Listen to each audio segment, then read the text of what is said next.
ആ എല്ലാവരും വന്നിട്ടുണ്ടല്ലോ അല്ലേ? നമുക്ക് അറ്റൻഡൻസ് എടുക്കാം. ചുമ, യെസ് ബോസ്. വയറിളക്കം, പ്രസൻറ്റ് ബോസ്. ഛർദിൽ, പ്രസൻറ്റ് ബോസ്. വേദന, പ്രസൻറ്റ് ബോസ്. എല്ലാവരും വന്നിട്ടുണ്ട്. നമുക്ക് നമ്മളുടെ ജോലി തുടങ്ങാം. എന്നാ ബോസ് ഞാനങ്ങോട്ട് ആക്റ്റീവ് ആവട്ടെ. നീ ഇതെങ്ങോട്ട് ആദ്യമേ തള്ളി കയറി പോണത്? ഞാനല്ലേ എപ്പോഴും തുടങ്ങി വെക്കുന്നത്. പാരമ്പര്യമായിട്ട് പനിക്ക് മുന്നേ നീയാണ് ആദ്യം പോകുന്നത്. അതൊക്കെ ശരിയാണ്. പക്ഷേ ഇപ്പം നമ്മൾ വെറൈറ്റി പനികളാണ്. നമ്മളിപ്പോൾ എല്ലാവരും വിഷപ്പനി എന്നാണ് പറയുന്നത്. ആ ഒരു പേര് നമ്മൾ നിലനിർത്തണ്ടേ ആദ്യം? ചൂടായിട്ടങ്ങ് തള്ളി കയറിക്കൊണ്ട് ചെന്നാൽ അവർ വിചാരിക്കും ചൂടങ്ങ് 2 പാരസെറ്റമോൾ തിന്നുമ്പോൾ അത് മാറുമെന്ന്. ആളുകൾ വീട്ടിലുണ്ടെങ്കിൽ അവർ ചൂട് നോക്കി വെള്ളം വെച്ച് നിന്നെ അങ്ങ് അണയ്ക്കും. നിനക്കത് വേണോ? നിനക്കൊന്ന് കത്തി നിൽക്കണ്ടേ? അതിനൊരു സമയം വേണ്ടേ? ഇന്ന് ചുമ പോട്ട്. ചുമയാകുമ്പോൾ അവർ വിചാരിക്കും ഇന്നലെ തണുത്ത വെള്ളം കുടിച്ചതിൻ്റെ എന്തെങ്കിലും ആയിരിക്കുമെന്ന്.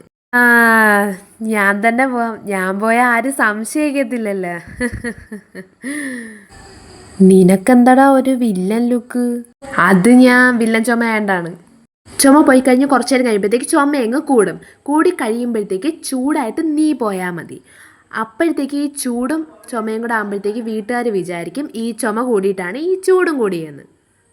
എങ്ങനെയുണ്ട് എൻ്റെ ബുദ്ധി? എന്നാ ചുമ പോട്ട് ബോസ്, ഞാൻ ഇവിടെ ഇരുന്നോളാം.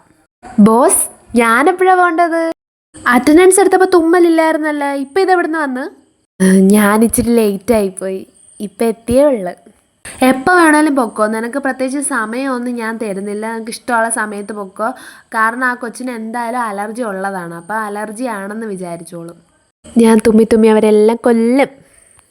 നിങ്ങളെല്ലാം ബോഡിയിൽ ആക്റ്റീവ് ആകുമ്പോഴത്തേക്കും ഞാൻ വരും. ഞാൻ വന്ന് ബോഡിയിലെ കൗണ്ട് എല്ലാം അങ്ങ് കുറയ്ക്കും. കുറച്ച് കഴിഞ്ഞിട്ട് പിന്നെ അവരെ എന്ത് മരുന്ന് വെച്ചിട്ട് ഒരു കാര്യമില്ല. അല്ലെങ്കിൽ പിന്നെ വല്ല ആൻറ്റിബയോട്ടിക്കും കഴിക്കണം. അത് 3 നേരം 4 ദിവസമെങ്കിലും കഴിച്ചാൽ ആ കൊച്ചിൻ്റെ ചൂടെങ്കിലും ഒന്ന് കുറഞ്ഞ് കിട്ടത്തുള്ളൂ.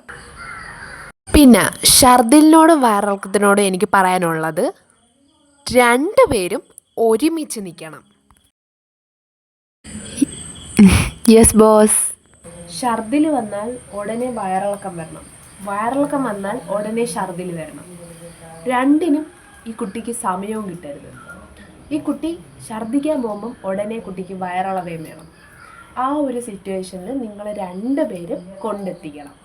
നീ കുറച്ച് കട്ടിക്ക് ഛർദിക്കണം കേട്ടോ. എന്നാലേ എനിക്ക് ഇച്ചിരി ലൂസായിട്ട് ഇളകാൻ പറ്റൂ.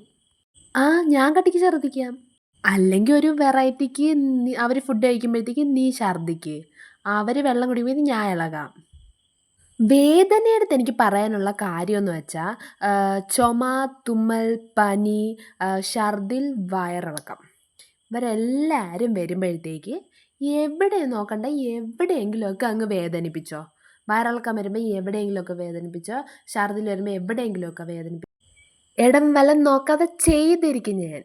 അത് എവിടെയെങ്കിലും കൈയുടെ വെള്ള വരെ വേദനിപ്പിക്കണം.